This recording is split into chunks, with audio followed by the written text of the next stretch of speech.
Idris Elba deserves better. He deserves so much better than this.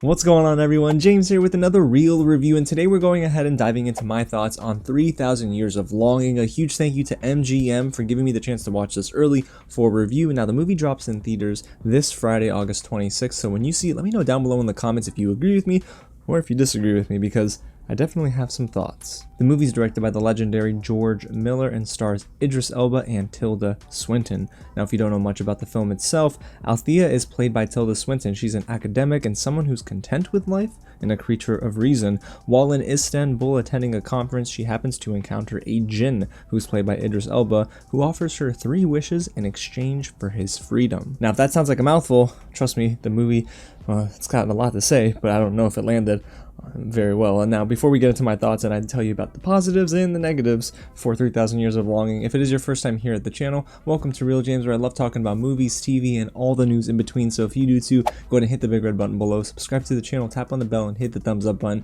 for more content, reviews, reactions, and so much more just like this. So guys, let's not waste any more time and get right into the positives, because, you know, for as much as I admittedly did not like this film, there are some things to take away from. And it starts with Idris Elba, who really carries this movie as best he can. Is he CGI for a large part of the movie? Yes. Does he have pointy ears and probably prosthetic work? Absolutely. But Idris Elba at least brings personality and flair to the film where it desperately needs it. And his voice is just pleasant to listen to. He's a narrator for a large part of the film because there are a lot of stories that he's telling about his experiences leading up to meeting Althea. And I actually kind of liked some of those stories, but it was, again, Idris Elba that was carrying these moments for me. Now, this movie is a COVID film, and we'll talk about that in a little bit, so there aren't many featured actors here, but among the cast that we actually get to spend some time with, Idris Elba definitely puts in the work and it hits for me. Now, when it comes to the filmmaking, I was actually really excited for this film on the technical front because of George Miller,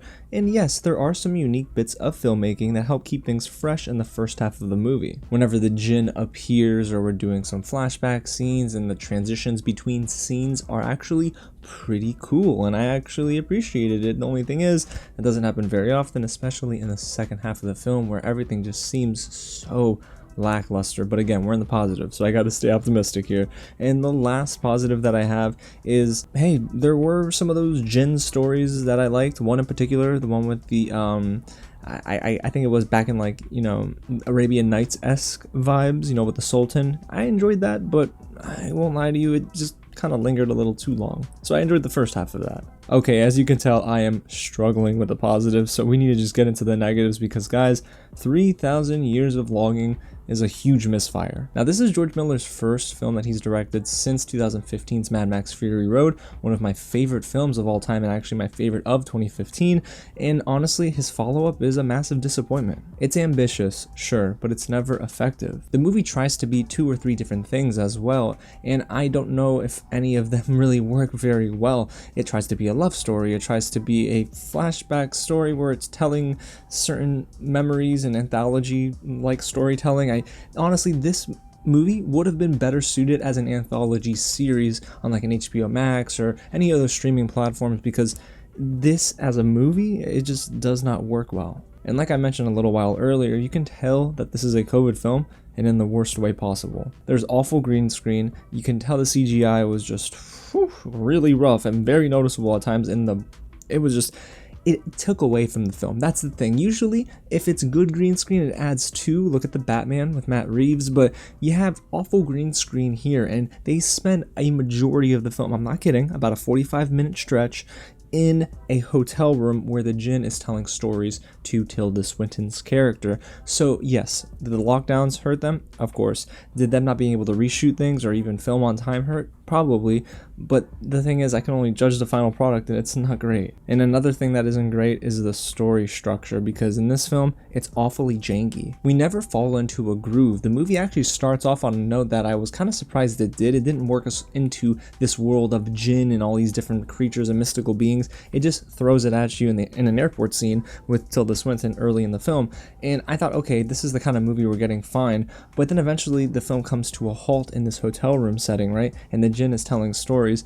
I don't think they're engaging enough, and that's the problem, is that we spend so much time on the past that the present is neglected. So when the movie decides to, in the final act, in the third act, try to move forward with Idris's character and Tilda Swinton's character, it just doesn't work. The chemistry is also not there between our two leads, so the story itself becomes so awfully uninteresting, and I quite frankly got bored with most of this film. And speaking of our leads here, Tilda Swinton, okay, she is great. I love her in pretty much everything I've seen her in, but here in this role, it just didn't really resonate with me. She doesn't bring anything new with her performance, and she doesn't really stand out in any scene either. You could have casted anyone else, and you probably would have gotten the same end result here, so it confuses me as to why they misused Tilda Swinton's talent in this film. Maybe the script called for her to be just like this. I believe George Miller co-wrote the film, and if that's the case, well darn, another technical aspect gone wrong.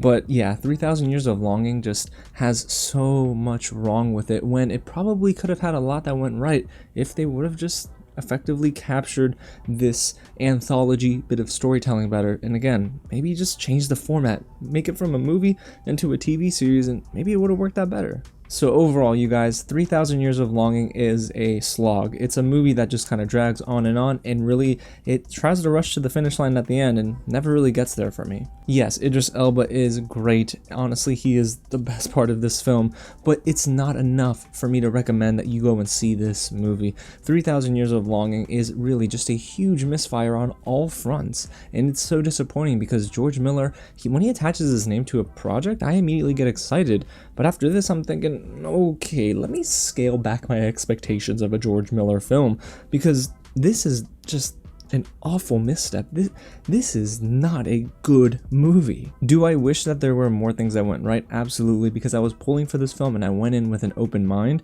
but not a lot works. Tilda Swinton, to me, is just miscast, or maybe just awfully misused, but I really wish that 3,000 Years of Longing hit better. And honestly, if you do brave this film, let me know in the comments if you agree with me, disagree with me, or if you kind of find yourself in the middle, because by the end, I was exhausted, but not in a good way. I think I was just trying to wrap my head around the three different elements of storytelling and how none of them worked or married to one another. So yeah, there you have it, guys. If I had to rate this movie out of 5, I'd probably give it like a 1.5, maybe a 1. It's just one of the worst films of the year, unfortunately, and I hate to say that, but I'm hopeful, hopefully, that, George Miller, his next film, is much better. So there you have it, guys. That's my real review of 3,000 Years of Longing. Again, Idris Elba deserves better. Let me know down below in the comments what you thought of this movie when you see it, and hit the big red button below. Subscribe to the channel for more reviews just like this. And don't mind me just looking out my window to make sure that George Miller's not out there and is going to yell at me. But if he is, I mean, we can have a conversation about this, I guess. Alright, guys. Again, thanks so much for watching, and I'll catch you at the next screening.